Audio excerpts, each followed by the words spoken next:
Regional policy is one of the EPP-ED Group's key priorities, and so the group is actively pushing the debate forward, helping to boost the involvement of the entire European Parliament in the issue. EPP-ED Group members in the Committee on Regional Development invited several experts to share their new ideas on the future of regional policy ahead of the post-2013 reform. Regional policy can help finance concrete projects for regions, towns and their inhabitants. For example, improving roads and railways, funding educational or training projects, environmental clean-up operations and development of regions for tourism. Facilitating these kinds of projects can help regions help themselves in terms of growth and competitiveness. The chairman of the Committee on Regional Development of the European Parliament, Gerardo Gagliotti, underlined, "I believe that most of us share the conviction that a strong union needs a strong cohesion policy. We should all be certain of the unique European added value of this community policy, which for the last 20 years has become not only the most tangible demonstrations of the European solidarity, but also the driving force for economic growth. Today, cohesion policy is the most effective instrument for the European Union to attain the ambitious policy objectives of the Lisbon Strategy for growth and jobs." The present policy guidelines and actions are set to serve the Union's regional policy until 2013. After this date, it will need to be reformed, as the EU is facing new challenges, such as global pressure to restructure and modernise, climate change and increased energy prices. There are new challenges, new demands and new threats that cohesion policy needs to actively respond to. In other words, we need to ensure now that we create the foundations for a new regional policy. European structural funds were not produced, not set up to deal with adjustments to pension system and so on. What their job is to look at the supply side of the economy and change things there with a fundamental structural change of economies that will be supported. Providing infrastructure,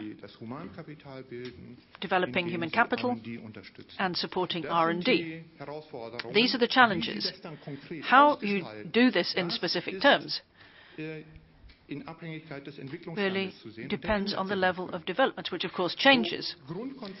So, yes, we've got this basic constancy. When we look at the details, I think changes need to be made.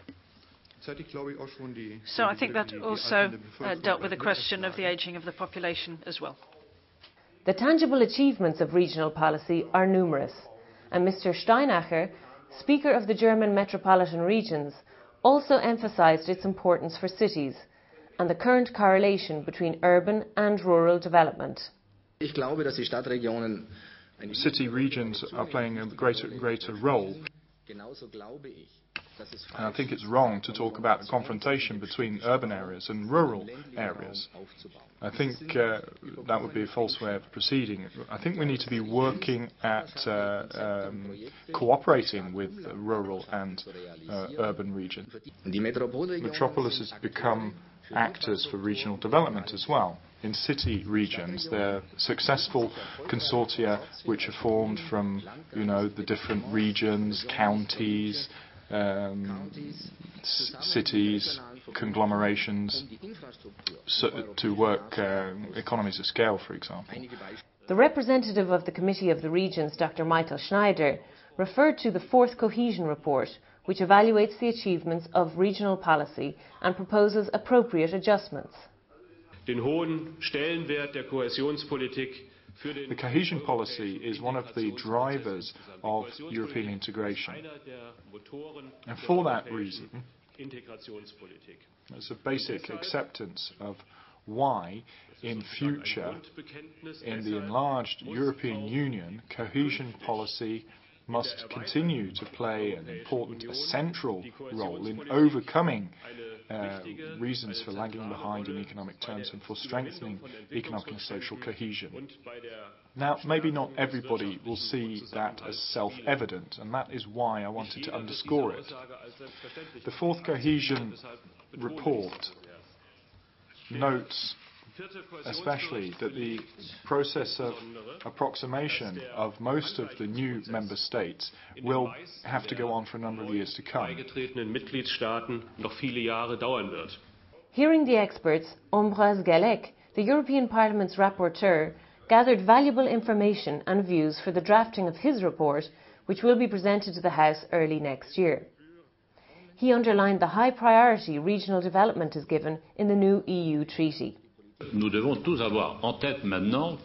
We all need to bear in mind the fact the treaty will be approved soon. I think everybody here hopes that that's the case, and that territorial cohesion will become a major plank. We need to have a dynamic regional policy up to 2013, and also beyond that, and there need to be balanced objectives to make sure that new member states' objectives are met, but also guarantee the territorial balance that exists throughout Europe. We need to have an efficient flanking measures for Lisbon, and let's not forget Gothenburg, but also to have a counterweight to the excessive Lisbonization, if I can call that. So we need to shoulder the different sectoral policies that the European Union has, but we need to have an integrated approach to the policies at the same time. We need to encourage investment in innovation in Europe amongst citizens, but we also need to contribute to sorting out any crisis situations. We need to palliate the structural crises that exist in the EU. The event was broadcast live via our website and was swamped with visitors. Lambert van Nistelrooy, the EPP-ED Group Coordinator on Regional Policy, who chaired the meeting, underlined its success.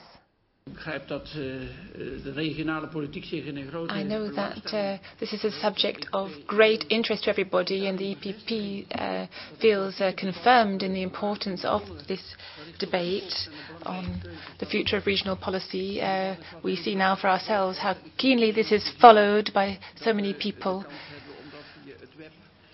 And for those who are not able to attend the hearing today, it will be possible to follow the discussion on the web. Thank you for being so kind to proactively anticipate the debates that are going to come up on the midterm review, finances and priorities. It's the same debate here in the Parliament that you have in the Committee of the Regions, so thank you very much for your readiness to address this debate. Bindt ons nadrukkelijk en we zullen ook dat praktisch vormgeven. Dank u wel. This programme was brought to you by the press service of the EPP-ED Group, the largest political group in the European Parliament. See you again soon.